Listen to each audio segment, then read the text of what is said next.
नमस्कार नमस्कार नमस्कार मित्रांनो, माझ्या स्मिल थत्ते युट्यूब चॅनलवर तुमच्या सर्वांचं स्वागत आहे। मित्रांनो, माझ्या स्मिल थत्ते युट्यूब चॅनलला लगेच सबस्क्राईब करा, कारण त्याच्यामध्ये ट्रॅव्हल, इंटरनॅशनल ट्रॅव्हल, सर्व प्रकारची इत्तमभूत बातमी, वास्तुशास्त्र, न्यूमरोलॉजी आणि सर्व प्रकारच्या तुमच्या आवडीच्या गोष्टी या माझ्या युट्यूब चॅनलमध्ये आहे। त्यामुळे लगेच तुम्ही सबस्क्राईब करा आणि बघत राहा।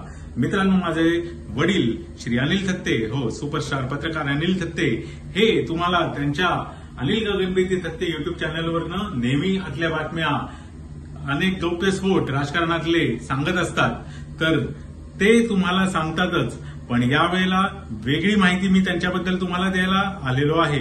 मित्रांनो, 4 जूनला आपल्या लोकसभा इलेक्शनचे रिझल्ट आहेत आणि तोपर्यंत एक्झिट पोल आहेत आणि 4 तारखेला रिझल्ट आहे। तर एक आनंदाची बातमी अशी आहे की सर्व मराठी न्यूज चॅनल्सनी माझ्या वडिलांना इन्व्हिटेशन, आमंत्रण दिलेलं आहे एक राजकीय विश्लेषक म्हणून त्यांचे विचार मांडण्यासाठी।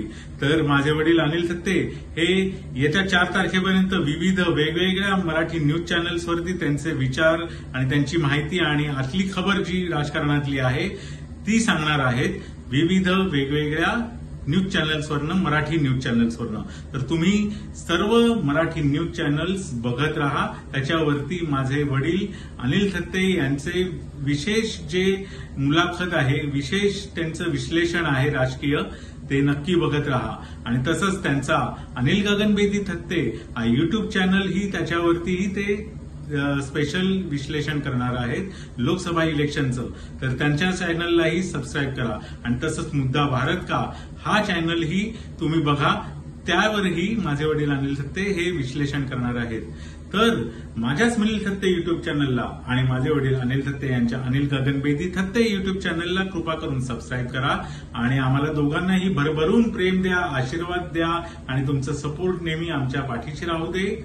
आपल्या देशातील सर्व उमेदवारांना जे जिंकून येतील आणि सर्व राजकीय पक्ष आणि सर्व नेत्यांना माझा हात जोडून नम्र विनंती आहे की तुम्ही आता एकत्र थोडंसं यायला शिका।